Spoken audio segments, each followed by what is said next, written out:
I work on rejuvenation biotechnology, and I'm going to tell you what that is, and I'm going to tell you why it's the sweet spot between prevention and treatment. Aging is bad for you.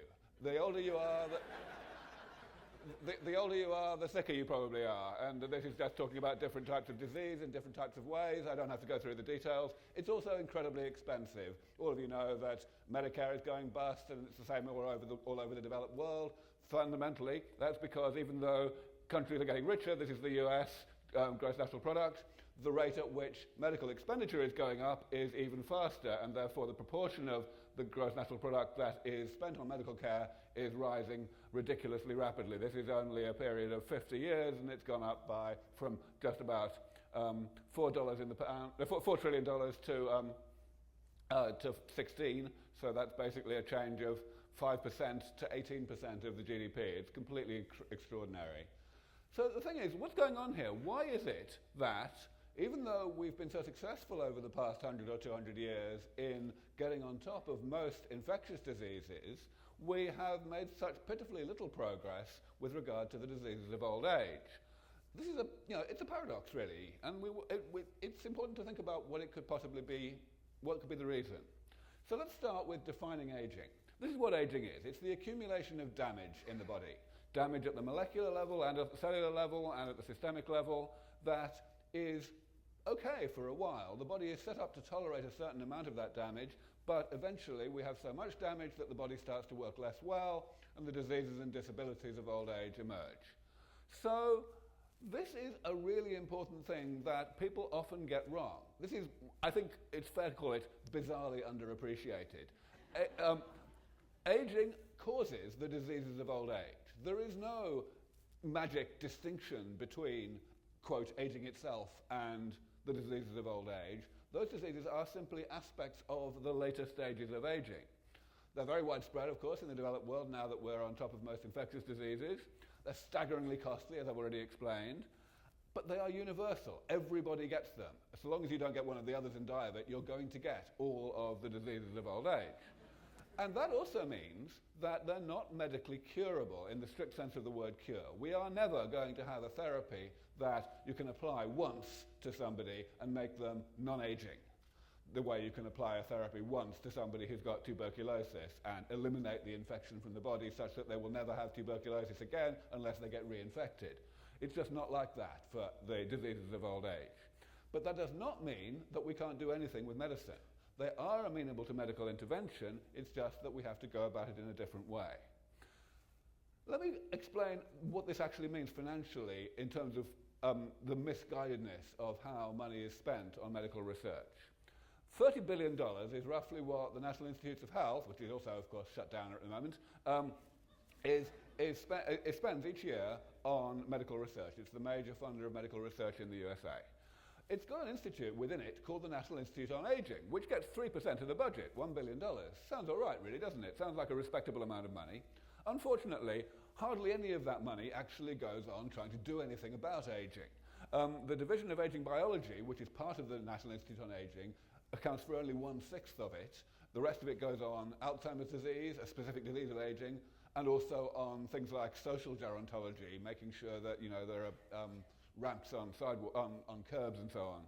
So there's only $150 million spent on the biology of aging, and as I'm saying here, most of that is spent on trying to understand aging, in the same way that seismologists try to understand earthquakes. They know they're bad for you, but they're not proposing to actually do anything about them.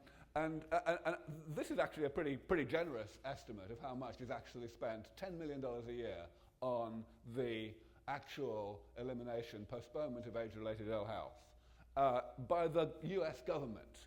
We, a tiny little foundation, we've only been going a few years, our budget is around $5 million. That's the same order as the US government. That's pretty shocking. But we are getting somewhere. And the reason we're getting somewhere is because we're going about it in the right way.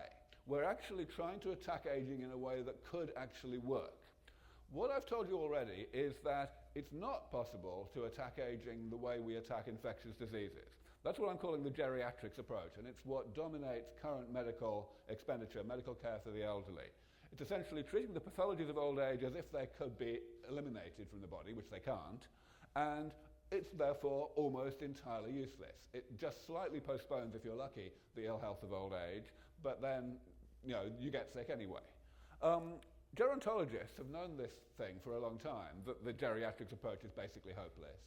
And they've tried to figure out enough about aging to be able to, in some sense, extrapolate from the variety of rates of aging that we see in nature.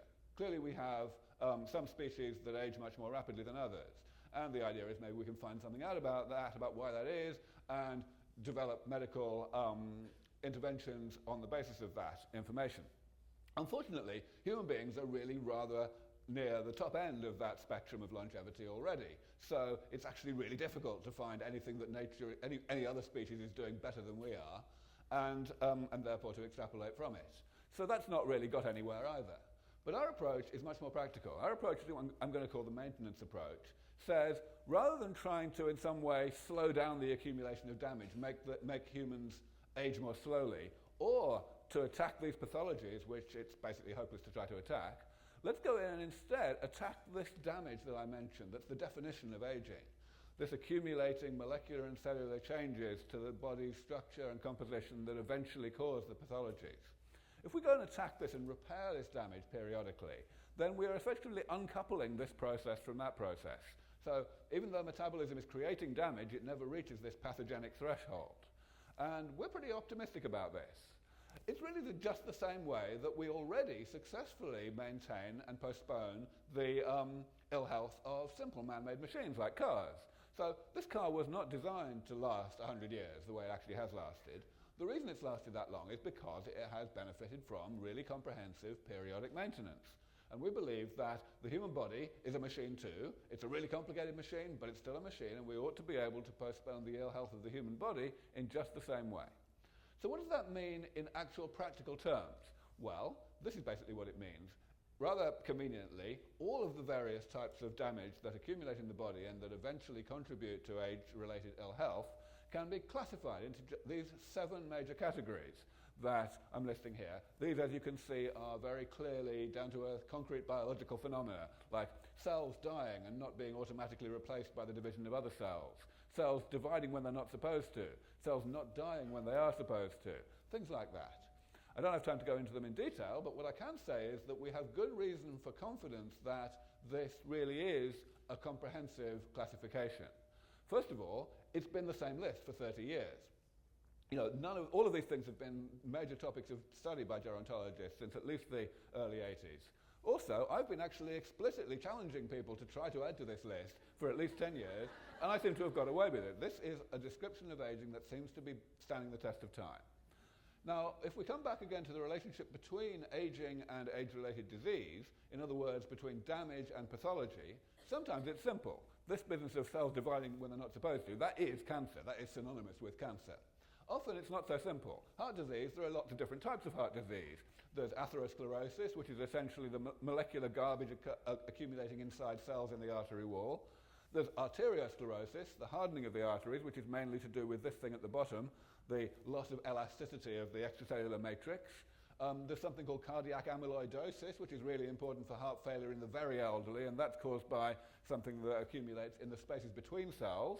And finally, sometimes your heart just stops because cells in a place called the sinus node, which are responsible for actually keeping the heart beating, just die, and there aren't enough of them, so the heartbeat just stops happening. So lots of different things.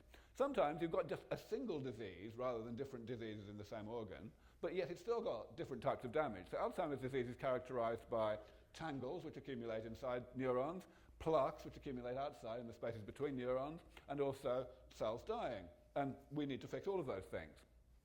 The way we fix them is essentially by 4 different approaches that begin with R. We sometimes want to replace things that have gone missing. We want to remove things that are accumulating undesirably. We want to sometimes repair things that we don't want to either remove or replace. And sometimes we do something preemptive. We effectively reinforce the body. This is what it comes down to if we go down my list of 7 things. For cell loss, we replace the cells, and so on. And in more practical terms, this is what it means. Replacing cells is stem cell therapy. That's what stem cell therapy is. It's putting in cells that will divide and differentiate to replace cells that have died and not been automatically replaced by the division and differentiation of cells in the body. As I say, I don't have time to go through all this in the 12 minutes, of which I only have 1.5 left. But the point is, all of these things are very concrete, specific technological ideas. I'm just going to talk briefly about a project that we're funding at Rice University in Houston.